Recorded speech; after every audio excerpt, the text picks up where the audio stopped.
하나님 말씀 디모데후서 3장 12절로 17절 신약 344면입니다. 345페이지 디모데후서 3장 12절부터 17절 말씀 우리 교독하겠습니다. 무릇 그리스도 예수 안에서 경건하게 살고자 하는 자는 박해를 받으리라.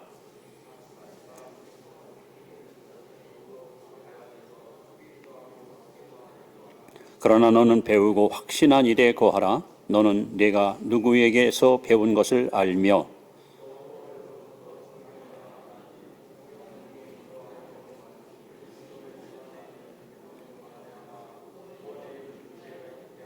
모든 성경은 하나님의 감동으로 된 것으로 교훈과 책망과 바르게 함과 의로 교육하게 유익하니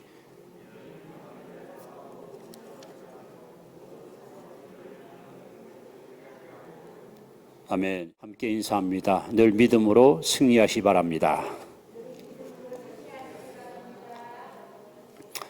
금년도 교회 표 아시죠? 따라합시다. 배우고 확신한 일에 거하라. 그래서 오늘 표를 제목으로 삼고 배우고 확신한 일에 거하라 하는 설교를 여러분 앞에 증거하려고 합니다. 제가 옛날 전방에서 군대 생활할 때 매 토요일만 되면 소대장님이 저녁 8시에 우편물을 한 뭉치 가지고 내부반에 오셔서 우편물에 기록된 병사들 이름을 하나하나 불러서 편지를 이렇게 제공했던 일이 기억납니다. 감사하게도 저희 아버님께서 매주간 제게 편지를 꼭 보냈어요.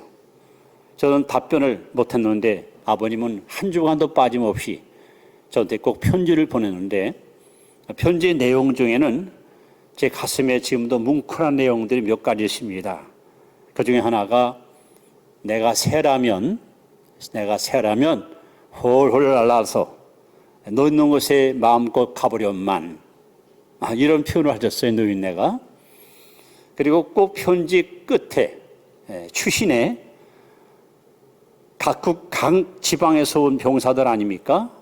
여러 사람들이 모인 곳이 군대인데 모든 병사와 함께 형제처럼 화목하게 지내라. 이 말씀을 꼭 당부하셨습니다. 저는 아버님의 그 말씀을 제 가슴에 새기고 오늘까지 누구와 서로 시비 걸거나 등을 돌리거나 다투지 않고 화목한 삶을 살아오고 있고 앞으로도 그렇게 살려고 결심을 하고 있습니다. 저는 아버님의 편지를 늘 이렇게 가슴에 늘 새겨놓고 참 그 교훈이 제게 얼마나 많은 유익을 주는지 알 수 없음을 여러분 앞에 고백을 드립니다. 오늘 디모데후서도 역시 사도 바울이 에베소에서 사역하는 믿음의 아들 디모데에게 보낸 편지예요. 이 편지를 쓰고 나서 사도 바울은 순교를 합니다. 그런데 이 편지를 쓸 때에 그 당시 에베소 지역뿐 아니라 여러 지역의 영적 상태가 또는 도덕, 윤리적으로 굉장히 타락하고 부패던 시대입니다.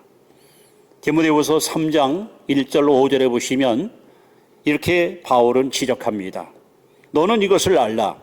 말세에 고통하는 때가 이르러 사람들이 자기를 사랑하며 돈을 사랑하며 자랑하며 교만하며 비방하며 부모를 거역하며 감사하지 아니하며 거룩하지 아니하며 무정하며 온통함을 풀지 아니하며 모함하며 절제하지 못하며 사나우며 선한 것을 좋아하지 아니하며 배반하며 조급하며 자만하며 쾌락을 사랑하기를 하나님 사랑하는 것보다 더하며 경건의 모양은 있으나 경건의 능력은 부인하는 자니 이 같은 자들에게서 네가 돌아서라.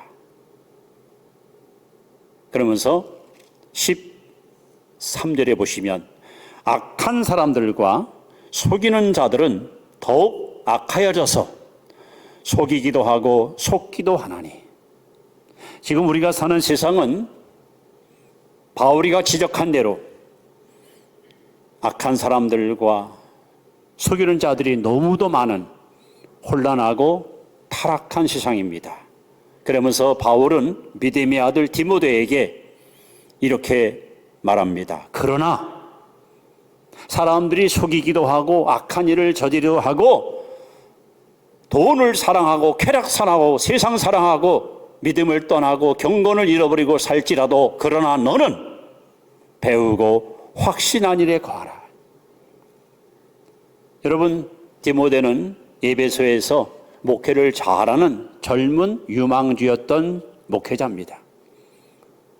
그는 어려서부터 성경을 알았고 어려서부터 하나님 말씀을 체계적으로 배웠던 굉장히 실력 있는 미래가 전망되는 젊은 목회자였습니다. 근데 바울은 순교하기 전에 사랑하는 믿음의 아들 디모데에게 너 배우라는 거예요. 배우라는 거죠. 너 지금 내가 알고 있는 것 갖고 만족하지 말고 배워라. 확신하라. 거하라. 이 세 가지 명령을 바울에게 전하고 있습니다. 한번 따라 봅시다. 배우라. 확신하라. 거하라. 다시 말하면 배우고 확신하고 적용하라. 이것이 바로 순교하기 직전에 사도 바울이 마지막 쓴 편지 디모데 후서에 나오는 세 가지 명령입니다. 여러분, 지금 우리가 사는 세상은 이 시대보다 더 타락하고 더 악하고 더 거짓이 난무하는 혼란한 세상입니다. 그렇기 때문에 여러분도 저도 배워야 됩니다. 확신해야 됩니다. 그리고 거하는 삶을 살아야 됩니다. 자, 그럼 우리 첫째로 우리는 뭘 배울 것인가 하는 겁니다. 첫째, 성경을 배우라는 것이죠. 자, 14절에 나오잖아요. 그러나 너는 배우고 확신에 거하라면서 15절에 또 어려서부터도 성경을 알았나니 성경을 배우라. 왜 성경을 배우라고 바울은 순교하기 전에 믿음의 아들에게 명령했을까요? 왜 우리는 성경을 배워야 될까요? 여러분의 성경을 배우기 원하십니까? 성경 지식을 쌓기 위해서입니까? 좀 교양이 있는 사람이 되고 싶어서 그렇습니까? 아니면 이스라엘 역사를 보다 더 체계적으로 깨닫고 알기 위해서입니까?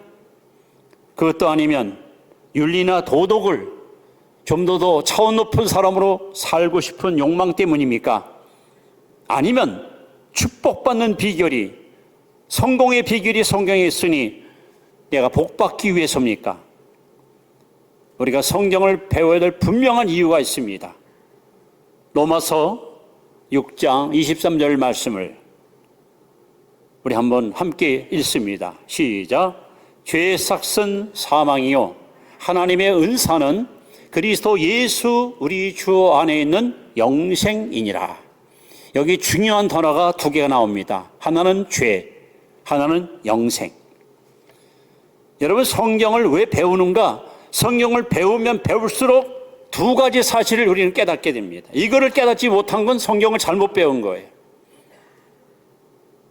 성경 읽으면서 아브라함이, 야곱이, 요셉이 이랬구나. 이걸로 끝나면 아무 소용없어요.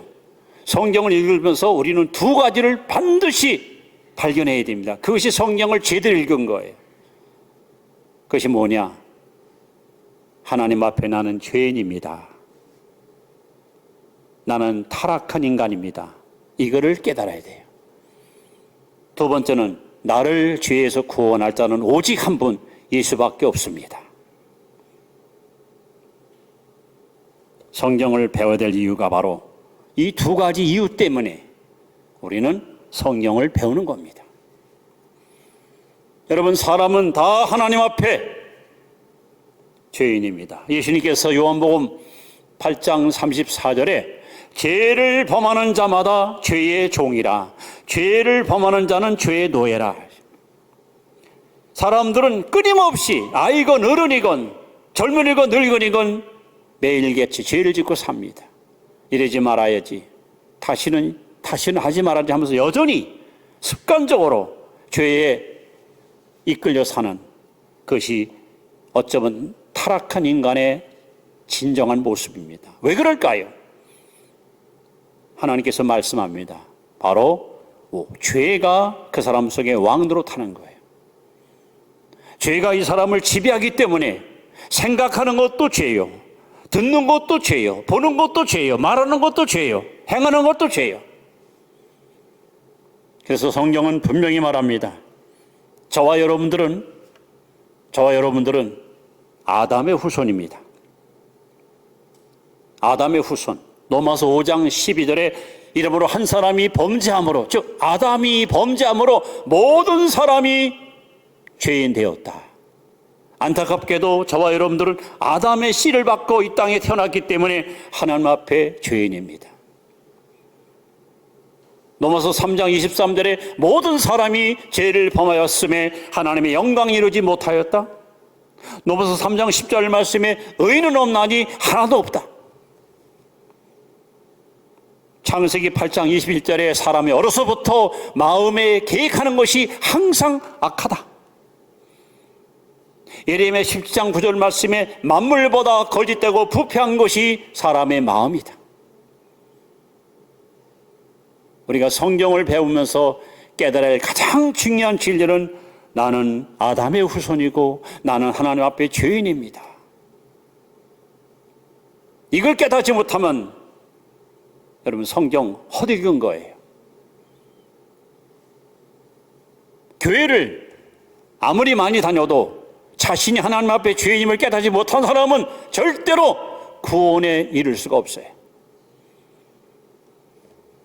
우리는 다 아담의 후손이고 죄의 종노릇하고 죄의 노예된 존재들입니다. 그런데 아까 말씀했죠. 죄의 삭은 사망이요.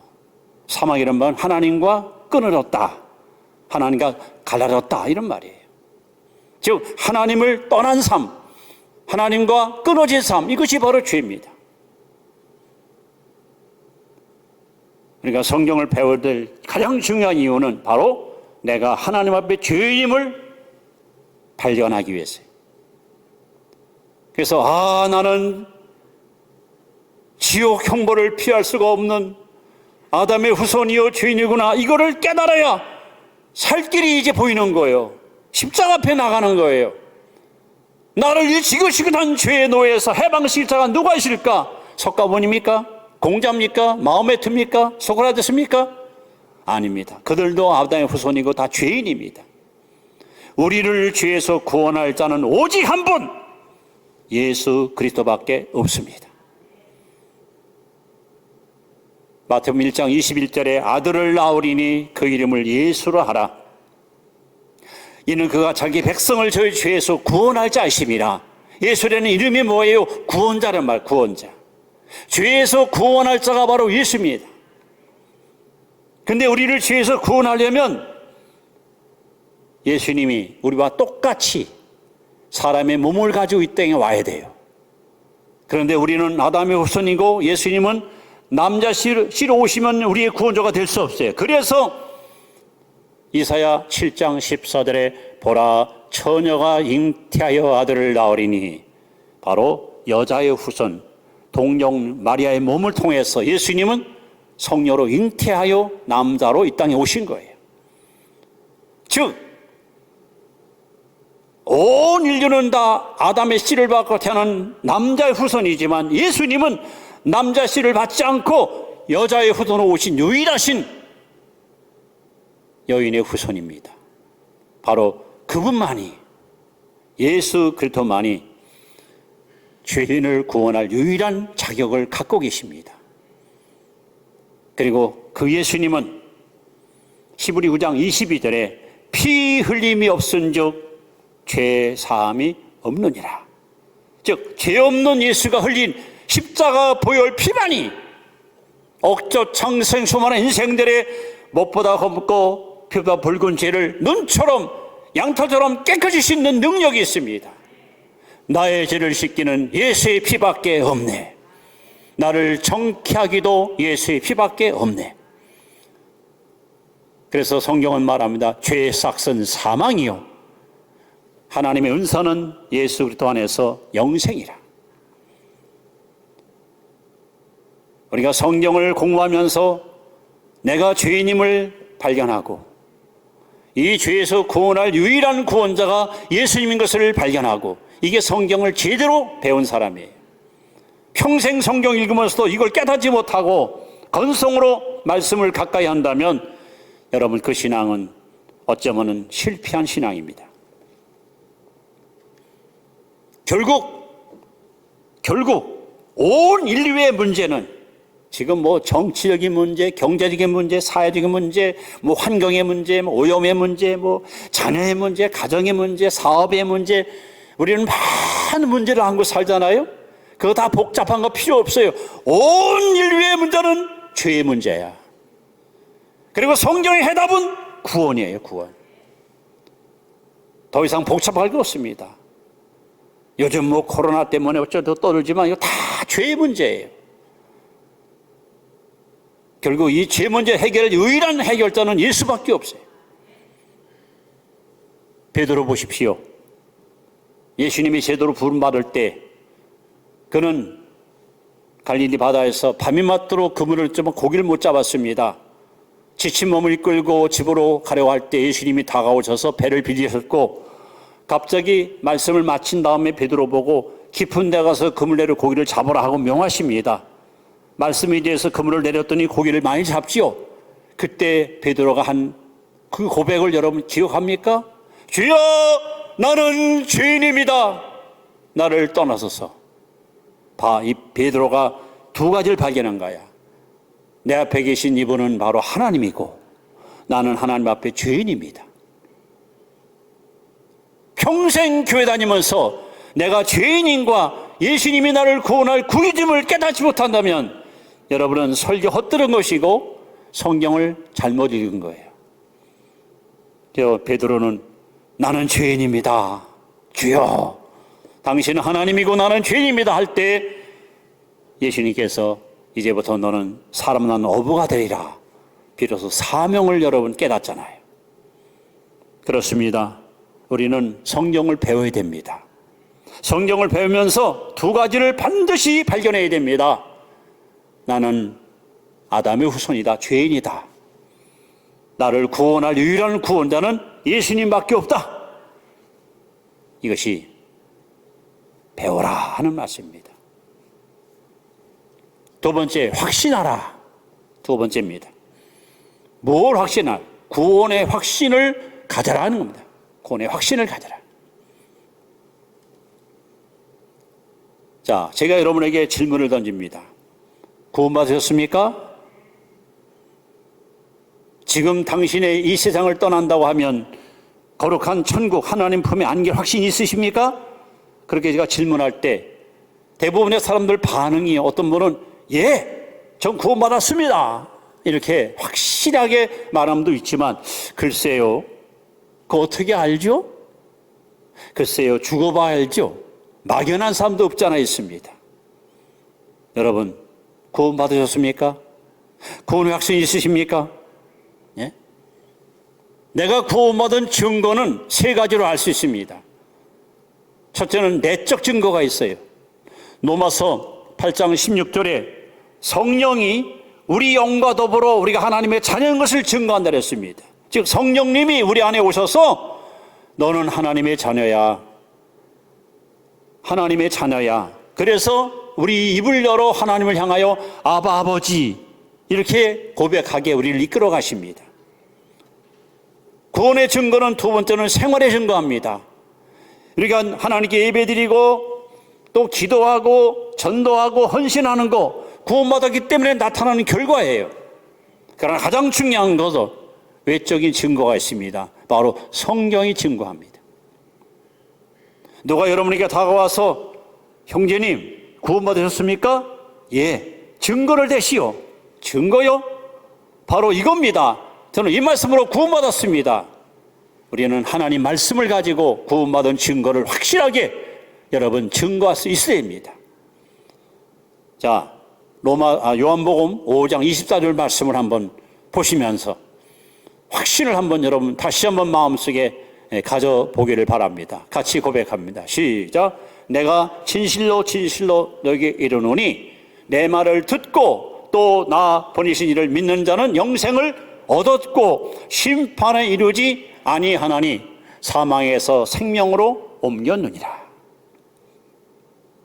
구원의 확신이 없으신 분들은 이 말씀을 묵상하시면서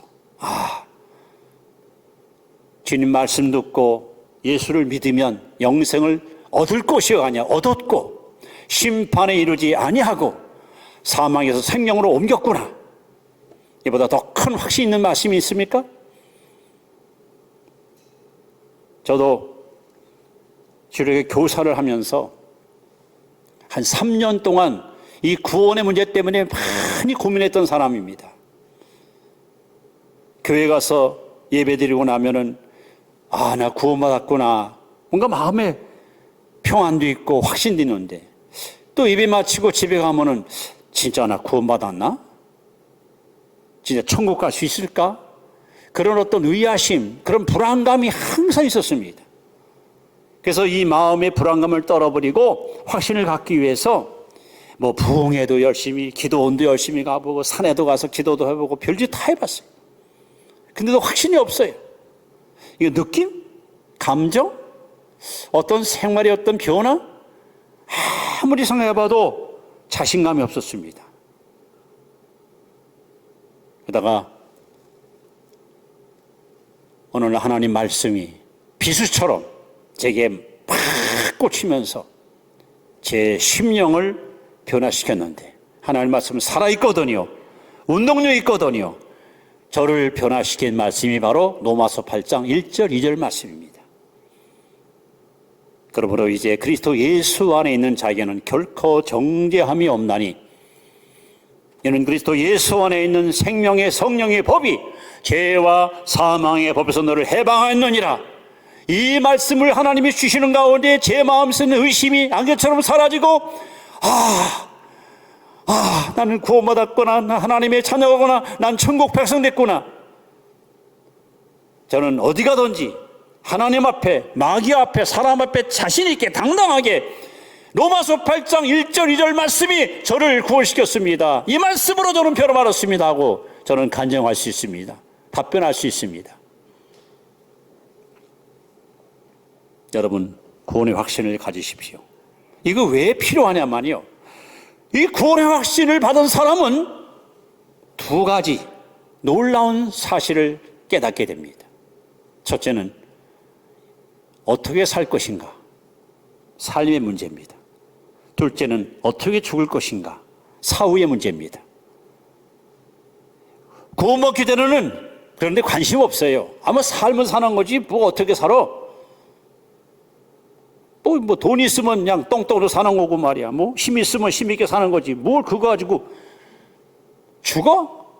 죽는 거 가지고 죽는 거지.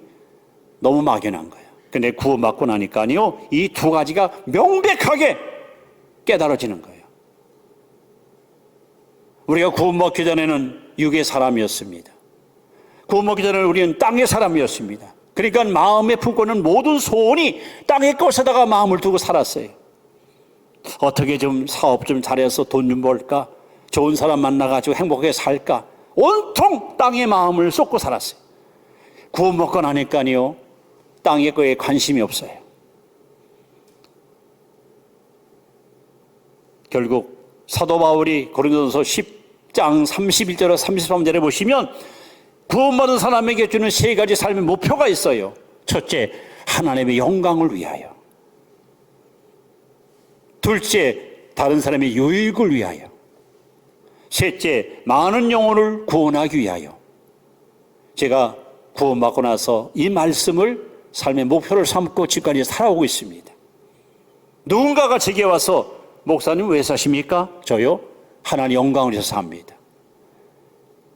또요, 다른 사람의 유익을 위해서 삽니다. 사람의 유익을 위해서. 내 개인의 유익과 내 개인의 성공과 번영이 아니라 다른 사람에게 유익을 주기 위해서. 또요, 많은 영혼을 구원하기 위해서 삽니다. 여러분, 구원받으면 삶의 방향이 달라져요. 삶의 가치관이 달라져요.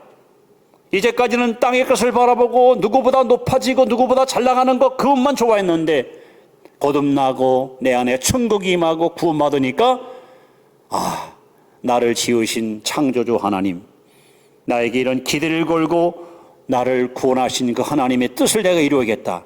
여러분, 완전히 삶의 방향이 목적이 달라집니다. 어리 그뿐입니까? 구원받은 사람에게 또 나타나는 두 번째 특징은 어떻게 죽을 것이냐는 거예요. 히브리 9장 27절에 한 번 죽는 것은 사람에게 정한 것이요 이 세상에 죽음을 피할 사람은 아무도 없습니다. 그런데 우리 성경만이 구원받은 사람의 이 세상을 끝나고 육신의 장막에 묻히는 날 영광스러운 하늘나라가 어떻게 그에게 다가오는지 오직 성경만이 우리에게 해답을 주고 있습니다. 자, 구원받은 사람이 죽었습니다. 죽음이 뭡니까? 분리예요. 영혼과 육체가 갈라지는 거예요. 육은 어디로 갑니까? 흙으로 갑니다. 영은 어디로 갑니까? 구원받은 사람은 하나님 나라로, 구원받지 못한 사람들은 지옥불로 떨어지는 거죠. 성경 외에 이 정확한 우리의 미래를 알려주는 안내판이 성경 외에 무엇이 있습니까? 사람들은 할 수 없을 모르고 살아요. 그러나 우리는 성경을 통해서 저 영의 세계, 사후 세계까지 우리는 다 알 수 있어요. 이 땅에 사는 내 삶이 죽음이 끝날 때 끝난 것이 아니라 이것이 저 영광의 나라 이어진다는 것을 알아요. 그래서 이 땅에 사는 동안 죄를 멀리하고 깨끗이 살고 악을 버리고 선을 행하며 나의 모든 삶의 흔적들이 하나하나 쌓여지고 쌓여져서 훗날 주님 만날 때 상급으로 멸류관으로 보장받는다는 것을 알기 때문에 거기다가 삶의 목표를 세워놓고 우리는 오늘도 성실하게 정직하게 믿음의 길을 걸어가는 겁니다. 여러분, 성경만이 또 구원받은 사람만이 알 수 있는 분명한 두 가지, 어떻게 살 것인가, 죽은 후에 나는 어디로 가는가. 그래서 이걸 확신하네요. 확신. 저는 성경을 통해서 사는 목표와 방향을 알았고 내가 오늘 죽어도 내가 어디 간다는 걸 알기 때문에 죽음을 두려워할 필요도 없고 염려할 것도 없고 이 땅에 사는 동안 주를 위해서 최선을 다하여 충성을 다하다가 할 일 다 했으니 오라 부를 때는 아무 미련 없이 하나님 품으로 갈 수 있다는 이 확신 갖고 지금 사는 거예요. 이것이 오직 성경만이 우리에게 주는 명확한 해답의 열쇠입니다. 세 번째는 거하라. 거하라는 말은 한마디로 적용하라는 말이야. 첫째는 배우라, 두 번째는 확신하라, 세 번째는 거하라. 거하라는 말은 다시 말합니다. 말씀을 적용하며 살아라. 말씀을 적용하며 살아라. 야고보서 2장 26절 말씀 우리가 잘 아는 말씀이죠. 보십니다. 같이 봅니다. 시작. 영혼 없는 몸이 죽은 것 같이 행함이 없는 믿음은 죽은 것이라. 여러분, 우리가 성경을 통해서 내가 죄인임을 알았어요. 그리고 나를 구원할 분은 오직 한 분, 예수밖에 없는 것을 알았어요. 그래서 그 예수 믿고 구원받았습니다. 구원 딱 받고 나니까 어떻게 살 것인가? 삶의 방향이 보여요. 내가 죽으면 어디 가는가? 사후 세계에 놀라운 소망이 보입니다. 그러면 이제 이 땅에 남은 살 동안, 이 땅에 남은 내 생애 동안 우리가 어떻게 살 것이냐? 하나님 말씀을 내 생활 속에다 적용시키는 거예요. 이것이 거하라 하는 말씀입니다. 여러분, 여러분이 할 일이 바로 여기 있습니다. 하나님께 나와서 하나님 말씀을 듣고 나서 깨닫고 나서 진리를 발견하고 나서 이 말씀을 여러분 삶 속에다가 그대로 적용시키는 거예요. 그게 바로 하나님이 기뻐하는 순종의 삶이고 승리의 삶이고 축복의 삶입니다. 여러분 TV 프로를 보시면 그 요리 강습 같은 거 많이 나오죠. 여러분들이 요리에 관심 있는 분들은 그 TV 프로를 틀어놓고 관심 있게 막 적어가면서 저렇게 하면 맛이 있구나. 저기다 저걸 섞어야 되는구나. 여러분 보잖아요. 아무리 유명한 요리사가 나와서 멋지게 강의하고 멋진 음식을 만들어내도 구경으로 끝나면 아무 소용없어요. 이제는 내가 시장 가서 물건을 사다가 직접 만들어서 먹어봐야 저게 이거로구나. 나도 할 수 있어. 이게 적용이에요. 우리 성도님 가운데는 장로 면허증 있는 사람이 있어요. 면허증 일찌감치 땄는데 한 번도 운전해 본 적이 없어. 면허증 자랑할 거 없어요. 면허 땄으면 차 끌고 가서 부딪히고 조금 어렵더라도요, 자꾸 여러분 운전해야 실력이 늘고 자신 있게 도로를 칠 줄 아지요. 나 면허 땄다, 10년 내내 땄다, 아무 소용없어요. 오늘 은혜 받았다, 말씀 들었다, 여기서 끝나면 안 돼요. 받은 말씀을 생활 속에 적용시켜야 그 말씀이 내 말씀 되고, 그 말씀 때문에 내가 변화받는 것이고, 그 말씀 때문에 내가 새로워지는 거예요. 그래서 오늘 순교하기 전에 사도 바울은 믿음의 아들 젊은 목회자 디모데에게 배워라, 확신하라, 적용하라. 얼마나 놀라운 세 가지 명령을 그에게 전하고 있습니다. 여러분, 실화 이야기를 하나 간단히 말씀드리고 마무리합니다. 이건 진짜 미국에 있었던 일이에요. 미국 어느 교회에 있었던 사건입니다. 젊은 목사님이 새로 부임해 왔습니다. 어린이 예배 시간이 다가와서 아이들 예배 어떻게 드리는가 목사님이 궁금해서 2층 교육관으로 올라갑니다. 9시 예배인데 9시가 막 지났습니다. 찬송 소리가 막 들리는 거예요. 근데 한 아이가 헐레복도 막 계단으로 뛰어 올라옵니다. 안녕하세요. 그래서 너 몇 살? 몇 학년? 저 4학년이에요. 좀 늦었구나. 저 이름이 뭐야? 토니요, 토니. 그래. 저 토니야. 목사님이 하나만 물어볼 게 있어요. 뭔데요? 여리고성을 누가 무너뜨렸니? 이랬어요. 갑자기 얘가 그냥 땀바다에 추녀서 나 우는 거예요. 내가 안 무너뜨렸어요. 난 안 무너뜨렸어요. 우는 소리를 듣고 선생님이 쫓아나왔어요. 담임 선생님이. 어머, 목사님 왜 그랬어요? 얘가 뭐 잘못했어요? 아니, 내가 이 아이한테 여리고성을 넘어뜨렸나 물었더니 이렇게 운다 그랬더니, 목사님 얘는 애가 소심하고요, 내성적이어서 절대 그렇게 남의 거 훔치거나 무너뜨리고 그럴 애가 아니에요. 얘는 절대 그럴 애가 아니에요. 목사님이 하도 어이가 없어가지고 임시당회를 장로님들 전부 소집을 해서 회의를 열었습니다. 제가 아침에 어린 예배 시간에 가다가 이런 일이 있었습니다 하고 얘기했더니 재정을 관리하는 장로님이 어차피 우리 교회 아이가 성을 무너뜨렸으니까 우리가 변상합시다. 얼마나 성경에 무지하면 아이도 그렇고 교사도 그렇고 장로님도 그렇고요. 그래서 초대교회에 신자들이 주는 말 중에 제일 모욕적인 욕이 뭔지 알아요? 저런 성경도 모르는 무식한 것들 같으니라. 초대교회 신자들은 이 소리 듣는 걸 제일 싫어했대요. 우리 성도 공동체 성도 여러분들은 성경이 유식한 자가 돼야 돼요. 성경을 모르면요 진짜 무식한 거예요.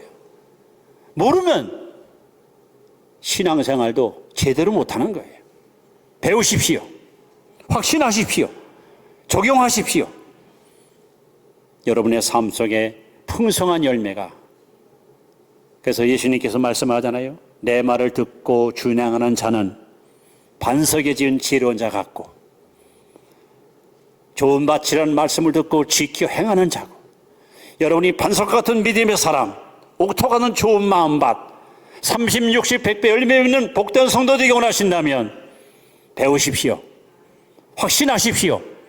그리고 이 말씀을 생활 속에 적용하십시오. 여러분의 삶 속에 풍성한 은혜가 넘치게 임할 줄로 믿습니다. 기도합니다.